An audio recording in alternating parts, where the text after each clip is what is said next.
Good morning. Glad to be here. It's been a couple of weeks since we last met. A couple of things that have thank you. A couple of things that have obviously happened. We're always in that fun, festive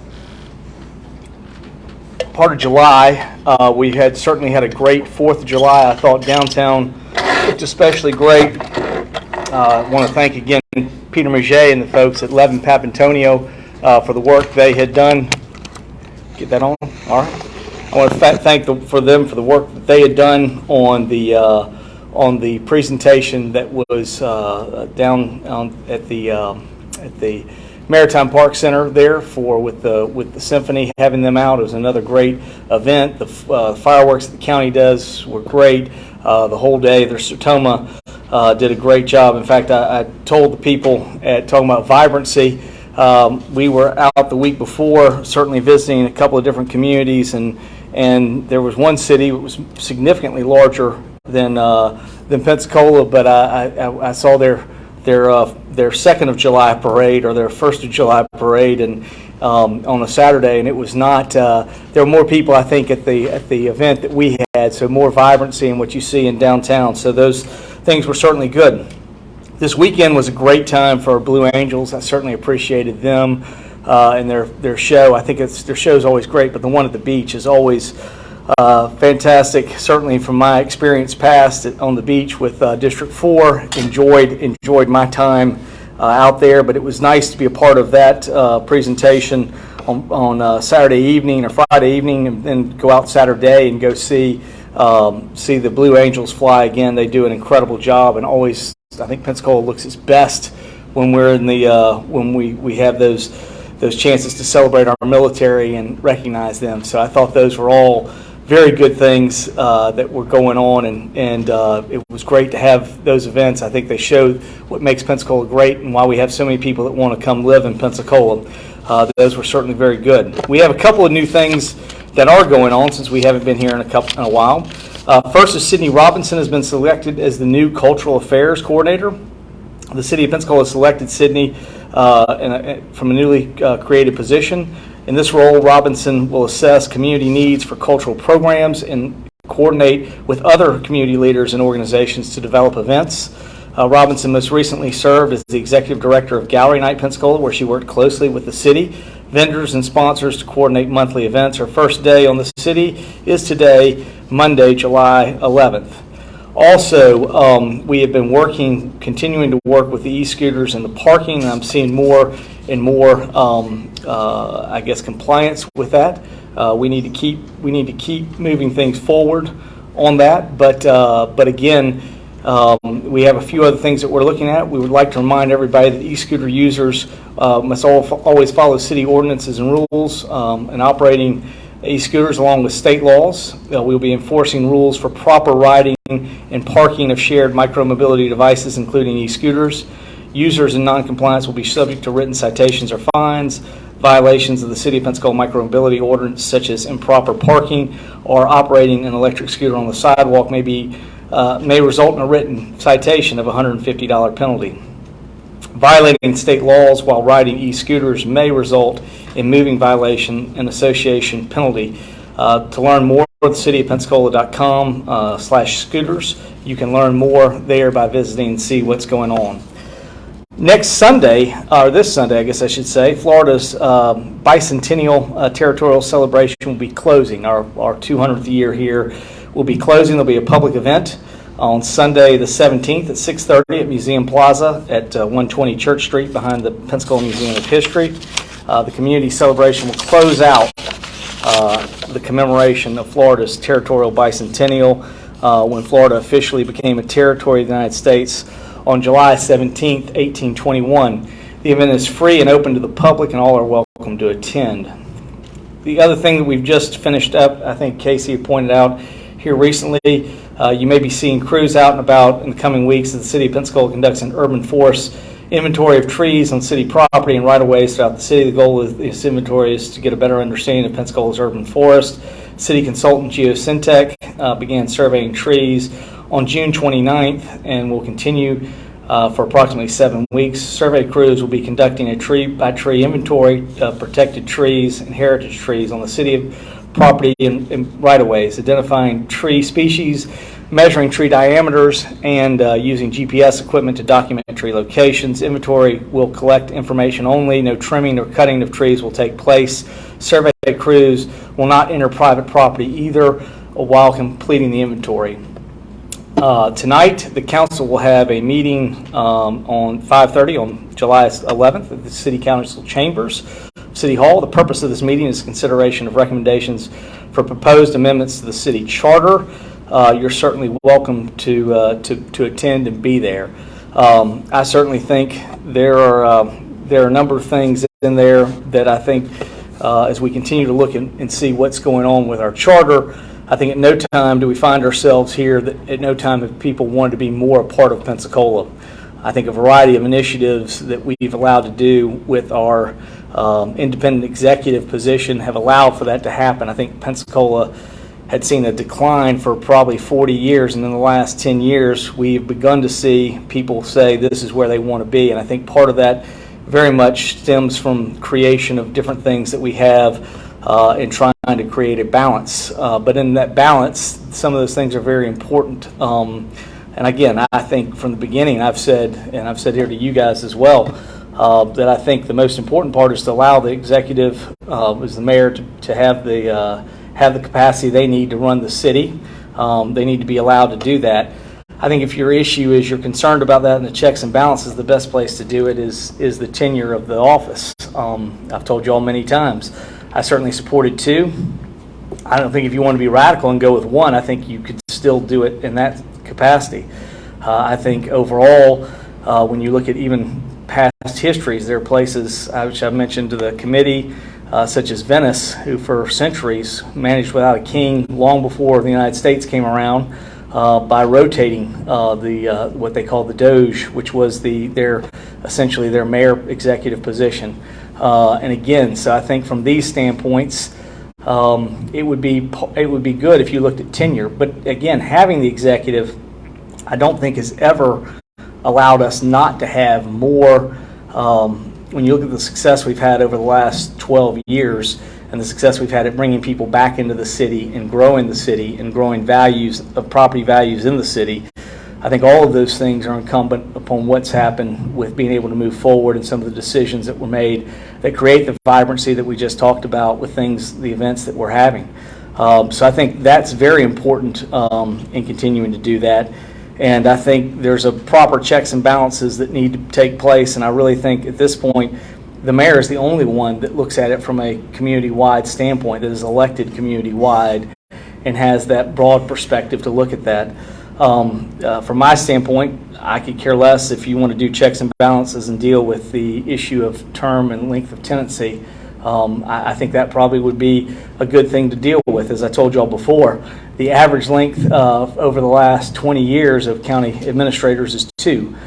So 1 4-year term is certainly twice as long as most of the average county administrator.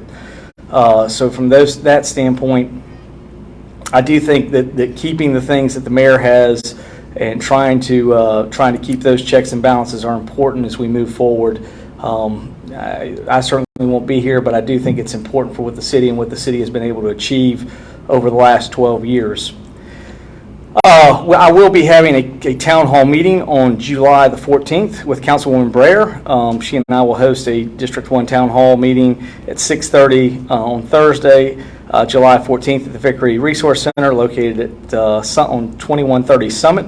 All members of the community are encouraged to come and provide their input and discuss their priorities and goals for the city of Pensacola. So we hope you will join us at that point.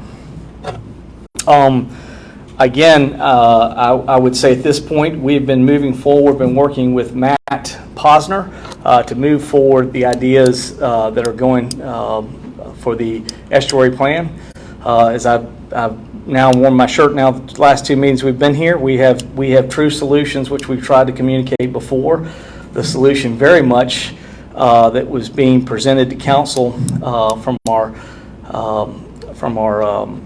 people at Wood who had presented that, and I know it had been pushed by both Commissioner Bender and myself, And I was glad to see we finally have that moving forward. I think, as you wrote, Jim, eloquently, it's now's the time to do it. So we got to get moving. No further need to delay or cause other issues and not moving forward. I know that today our staff, I know with Mark Jackson is submitting paperwork for us to be involved with Matt Posner. And I think the Estuary program is going to be submitting from the entire perspective for those initiatives, but the city is taking its initiatives and bringing those forward, and Mark is putting that together and has communicated that to Matt. I know Matt has asked me, and I will be going to Washington, D.C. with him at the end of July to work on some things for the estuary plan and trying to keep funding moving for it. So again, it's a concerted effort. Certainly, I was very proud. That was one of the things we were able to do when I was at the county, is get that started. And now the estuary plan is going to be coming fully around. It's going to be have to be fully independent this next year. One of the things that is in the budget is an increase of our support of the estuary plan going forward to support them to be able to do what they need to be able to do. So we certainly support Matt in those efforts, and I look forward to going to Washington later this month and working with him to try to continue to keep the initiatives going forward. And one of those are certainly the things that we're going to be doing on Carpenter's Creek. They're going to be the lead we're working with. They think they can get restore funding component 2 through the state of Florida. So we are working closely with them to keep moving those solutions, just like the one that Wood brought forward, talking about that stretch between Davis and Brent Lane, and we're going to be moving that initiative forward. And then lastly, certainly has created some discussion, but the issue with code enforcement and dealing with our sign ordinance. Certainly there is a sign ordinance, but within that sign ordinance we have discretion. I will remind you back to the point of dealing with, as you remember, about this time last year, a little bit more like late August, early September, we were dealing with a point where we had allowed forever food trucks to operate in this community, but the actual ordinance said no, they couldn't. We then had a council member bring forward and ask us to begin to enforce, and at that point we said, well, we can't selectively enforce in certain geographies, so we enforced it overall. We also indicated, I know I didn't see John Stingley here, but I know talked with John at length, and the issues that were there was certainly with the ordinance we felt like needed to be changed. We were glad the changes did occur, and if it moved forward with getting that done, it was something that needed to be done. Now, I will say, there are other council members who did send us emails who said there was no reason for us to do this. We didn't have to enforce it or anything else. Our position is we do have to enforce things, but we do have discretion. If you remember, during all that time that we dealt with it, we didn't fine anybody. We had the discretion. We wanted to move in making and getting something set up that would allow us to eventually end up with what we wanted to do, and we did that, and we are successful now in actually having an ordinance that perpetuates what we're actually doing and allowing there to be food trucks in an area. So we've done that. With sign ordinance, we certainly have a sign ordinance, but we do believe there's a discretion which we have with the code enforcement officers, and they have the ability to do that. And from this standpoint, I see no reason. Most residential properties don't understand what the right-of-way is, or they don't do it.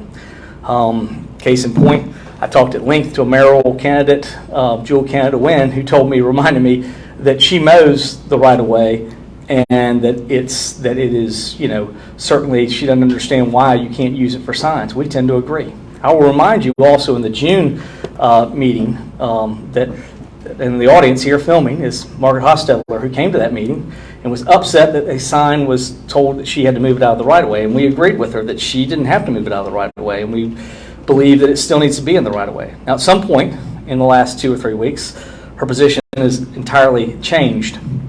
Again, I'm not sure. I think I know why, but again, her position is totally changed in the sense of saying what needs to be done.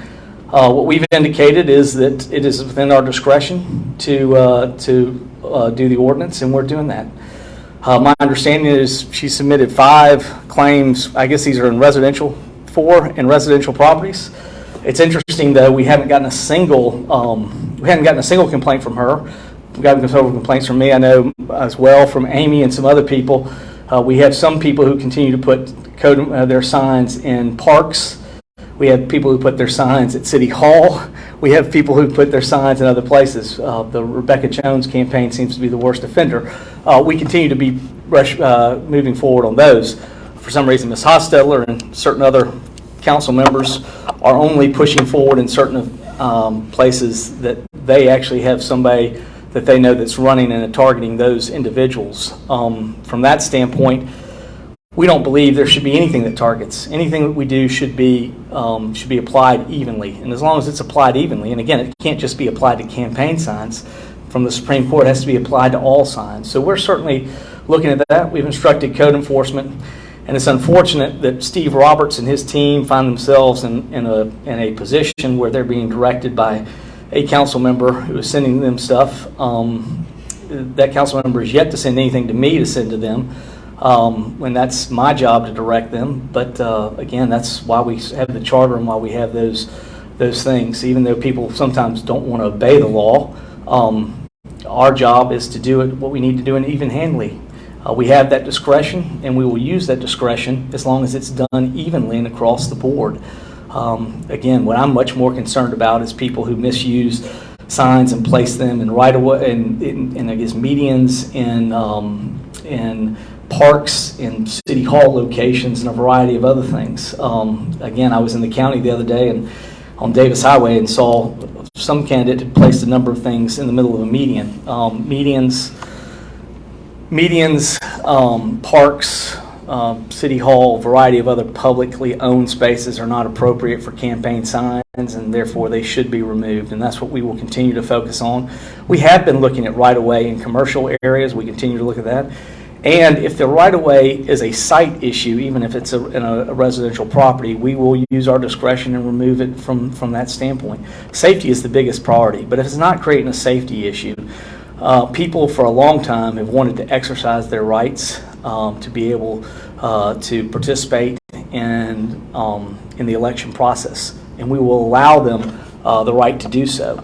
I think it's important that we do that. As I said, there are other candidates who certainly express their belief that people, even if it's for somebody that's different than them, should have the ability to participate in that and post signs and be a part of that. I'm not sure why this is so much a problem to some people.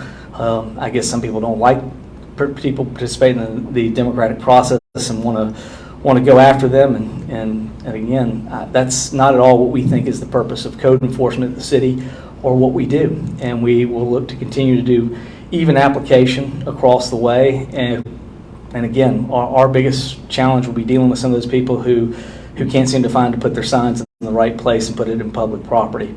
But that's enough of my questions. I'm happy to answer your questions. Yeah. With the situation that happened with the police department, do you guys need more security to help with security? Yeah, you're talking about what happened on Sunday? Yes, sir. We did have, unfortunately, an incident Sunday where we had a gentleman try to set on fire a vehicle and even the police station. So we are looking at that, a couple things to do that.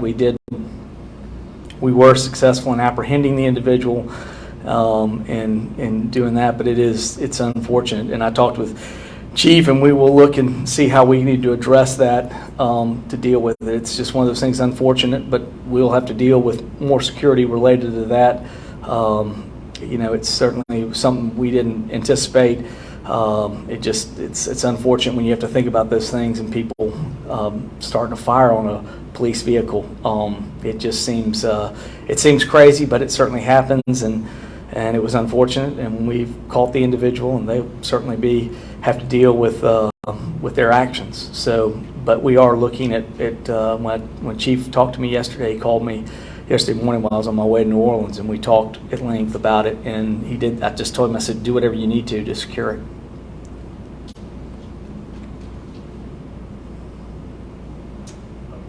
Jim. Can you talk a little bit more about the new position you mentioned, the cultural affairs coordinator? Yeah. What's kind of, can you elaborate more on what the purpose of that is?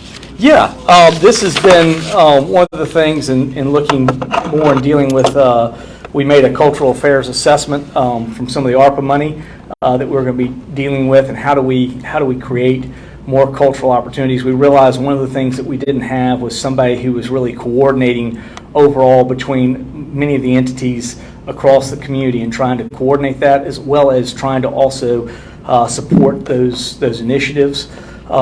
Certainly Greg does a great job as our archaeologist, and he does several things for us historically and with our culture, but it was not something he could necessarily get into promotions, so we were looking, we needed another person. When we saw, I forget how many applicants, I don't remember, David, if you remember how many applicants we went through. Yeah, it was upwards to 15. Okay. Yeah, we had about 15 was the answer. We had about 15 applicants. We interviewed 5 of them. Sydney sort of rose to the top. Obviously, her participation with Gallery Night, that's not the only cultural activity we have, but it's certainly being one of those things in looking at how we can better tie in and coordinate the efforts and support those organizations that are going on. We realized, like I said before, there are a lot of cultural events that are going on, but we weren't as actively participating with them and the idea of what we wanted to do. It really was an initiative that was brought forward to us in dealing with cultural affairs with Councilwoman Broughton. She got the budget passed for cultural affairs, and we looked at some of the things that we could do, and we thought this position was critical. And we spoke back there with Sherry and with her team, with Greg. We thought this would be a great addition to what we're doing in some of those other aspects. So will it be funded by ARPA, or is that? The cultural affairs funding at this point, the department is ARPA funding. As it moves forward, I don't know where that will go, but we'll see how cultural affairs was done. But we originally allocated money for cultural affairs out of ARPA. And one of the things that we thought that we needed as well is somebody to help us coordinate, and so that position at this point is being taken out of there. And Jim will be sending out a press release.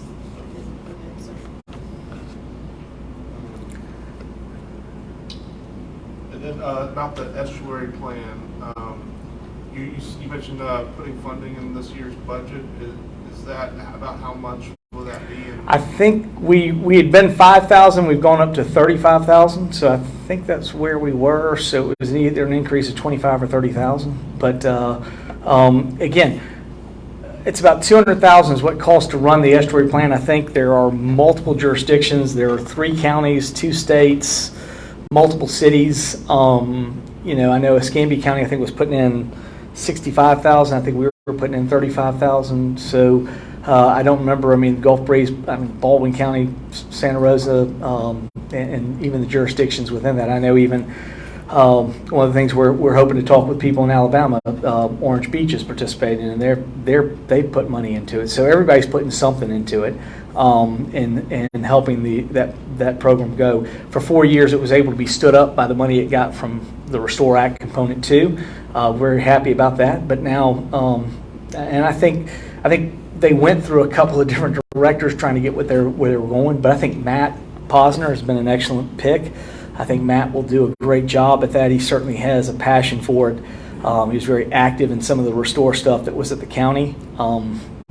I certainly am working with him as much as I can to help him. Like I said before, he asked if I could help him go to D.C. and get with some things. We're planning to meet with EPA there. We're planning to meet with both congressional representatives from Florida and Alabama, because we do that estuary program does go into 2 states. So again, our goal is to certainly try to work to support that estuary program, and I think it is critical and what it can do. And I think when you look at just what's there, Jim, for what we're doing with Carpenter's Creek, but it's not just Carpenter's Creek. It certainly is all of Pensacola Bay, which includes Escambia, Perdido, and East Bay. Escambia, Blackwater, and East Bays, and then also it includes Perdido Bay. So I think it's a very overall comprehensive organization that really looks at the water resources within our community and in the greater Pensacola area. And I guess one of the things that was not put in here, it came out while we were out of town, but we certainly were very happy with it moving forward, was the initiative, saying where Pensacola was in the top 100, significantly ahead of some cities much larger than it, and really recognizing as a city from an overall perspective. I think it's important that sometimes we look at too much and we get broken down into certain geographies and jurisdictions, political jurisdictions.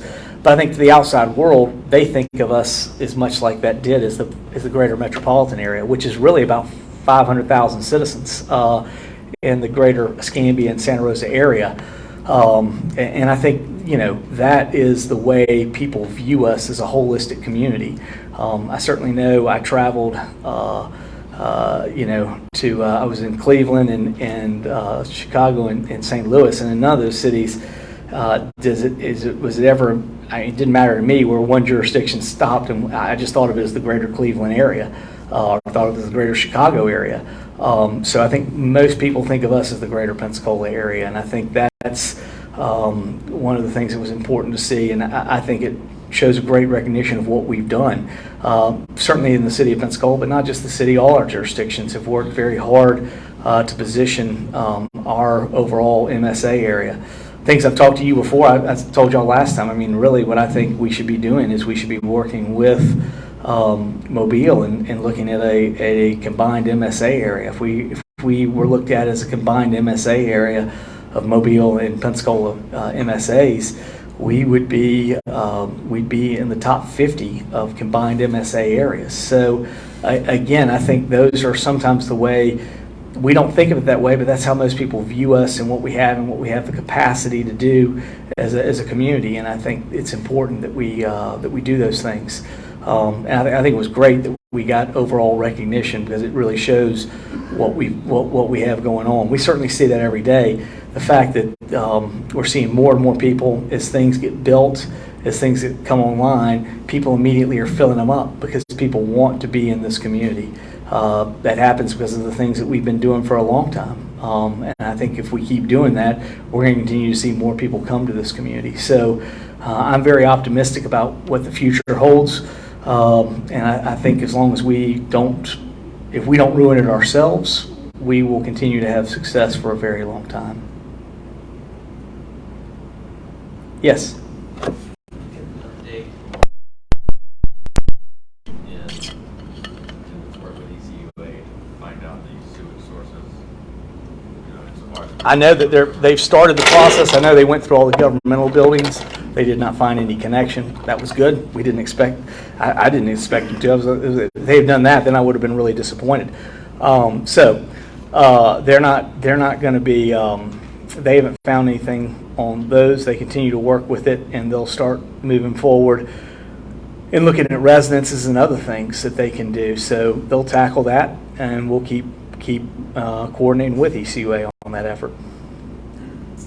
Do you have anything else, David, you want to say on that? I know you've been working with them. Do y'all know any kind of timeline on that? Timeline till we get it solved.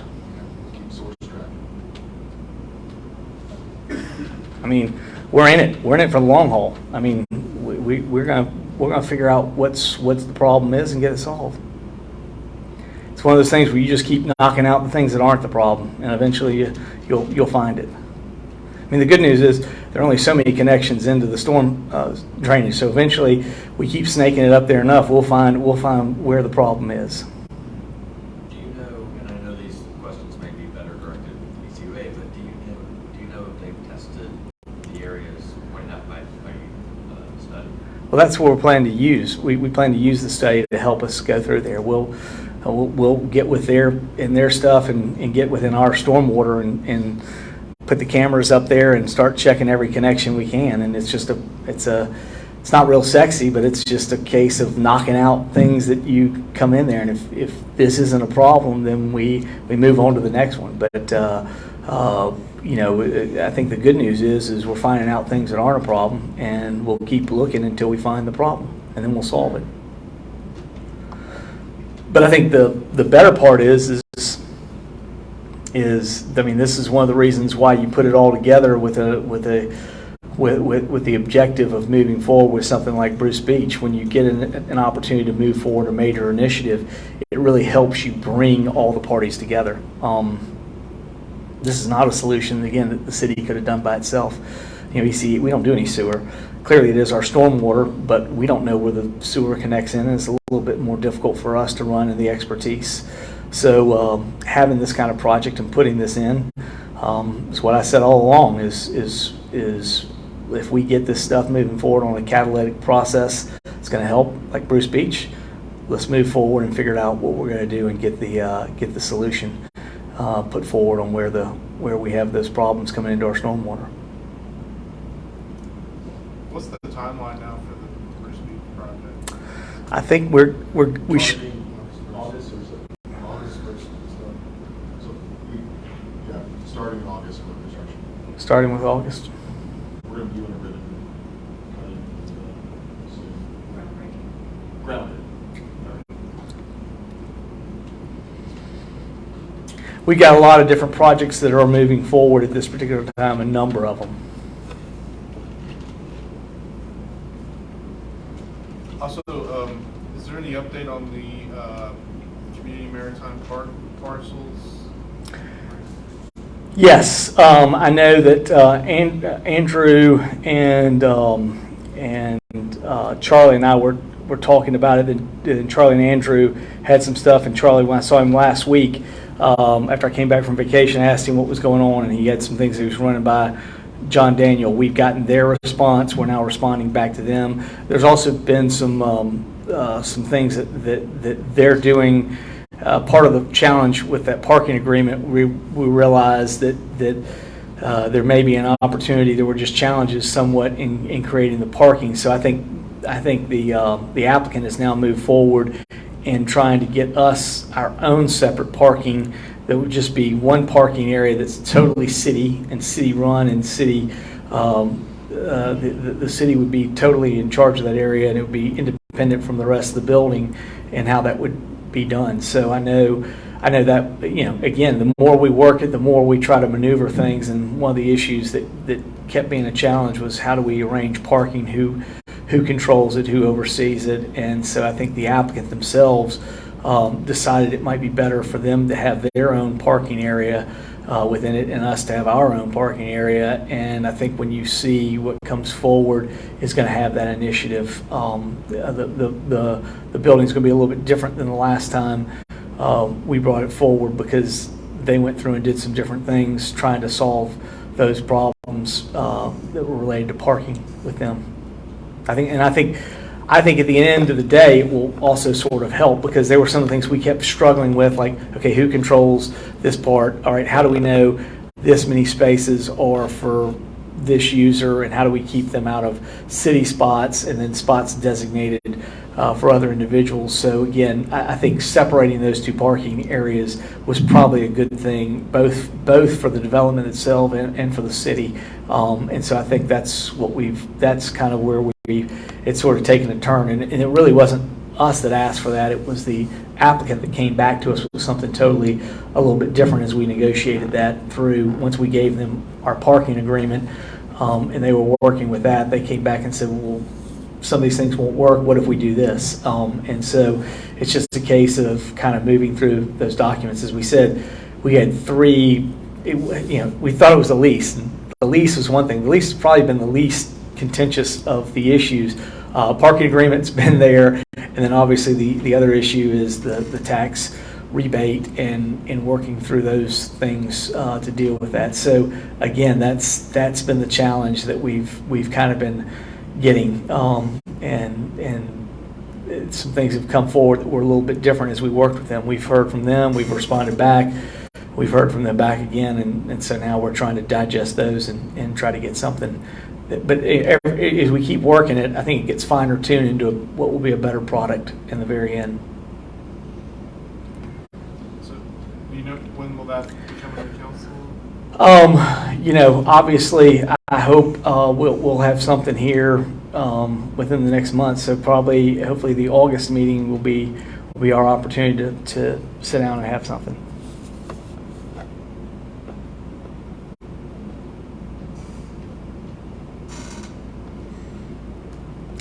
All right, thank you very much. I appreciate it.